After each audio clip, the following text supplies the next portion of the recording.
My name's JD Bradley, and I've had a hell of a life that's given me a unique perspective and crazy stories that I share here. I call this one the Coke Bottle Mafia.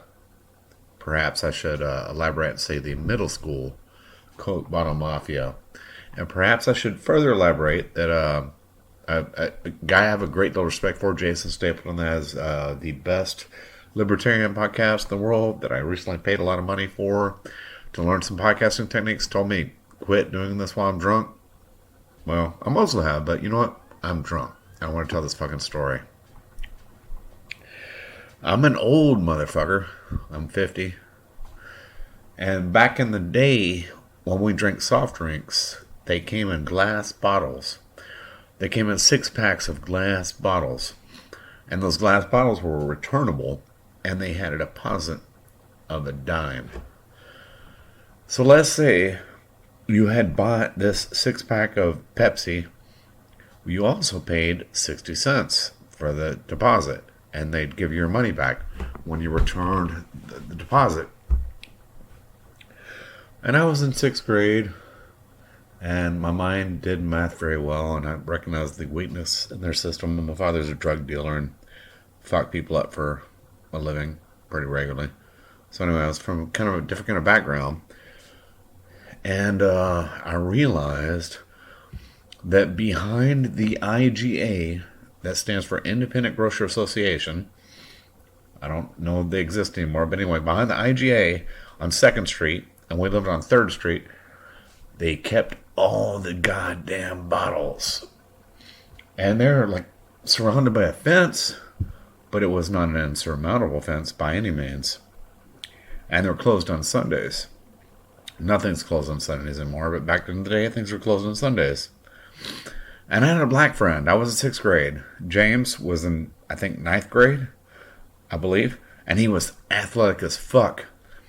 And I really like James. To this day, I wish I could run into him and hang out with him. And so I said, hey, James. I said, you want to make some money? He was like, what you talking about? And I said, let's go steal some Coke bottles on Sunday. And he's like, what do you mean? So I laid my plan out to him. And my little stepbrother, James, he had a little red wagon. Remember the little red wagons from back in the day? And so Sunday came around, and we took the little red wagon over behind the fence, behind the IGA, and James jumped the fence, and we started loading up the little red wagon. Like, this doesn't seem like a lot of money to you, probably, since, inflation and etc. Back in the day, we were kids. Man, we were fucking kids. So we loaded up the goddamn wagon with, I don't know how deep fucking Coke bottles. And we even fucking wrapped shit around them to keep them in place. You know what we did on Monday? Sold them back to them.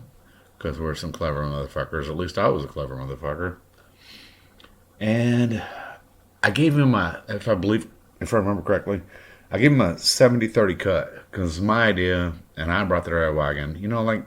But I love that dude, James. Again, to this day, I wish I could hang out with him. I think I gave him a 70-30 cut. And we continued this bullshit for 7 or 8 fucking months. Man, I had all the fucking candy I wanted, man. I was in fucking 6th grade. I got candy. I could buy my friends candy. I felt like a little Mafia candy motherfucker. And then one Sunday, we showed up to get our fucking bottles, and some other kids had shown up. You know why they showed up? Because James had blabbed his fucking mouth. Not my little stepbrother James, but the black guy James that had been fucking helping me as my accomplice. He told some people we're doing. We get there with my little... And by this time, actually, to be entirely honest, we had like 3 red wagons, and I had brought other people in. And we got there, and there's like 3 or 4 other factions there to steal the fucking Coke bottles. And I turned to James, and I was like, James, what the fuck? And he's like, well, I told some people. I was like, James, you fucked her shit all up, man. Why the fuck would you fuck her shit all up? And he was like, well, I just felt like telling some people. Well, then it came down to violence. And again, I'm in 6th grade, and I was a short-ass motherfucker. And I'm like later on in my life, I got to be pretty fucking good at violence. But at this point, I was not particularly good at violence, and I was actually used to get my ass kicked all the time. And so I was like, well, fuck, James. You fucked your shit all up, man. And so we turned our wagons around, and we went back. And then some other people took over my hustle. And that's my story of the Coke Bottle Mafia that I did back in the day. Again, I am a writer, and I have a website, jadedbrother.com. This is just something I do that I hope interests you, but I'm mostly a writer. Thank you for listening. Forward it if you feel like it. Thank you very much.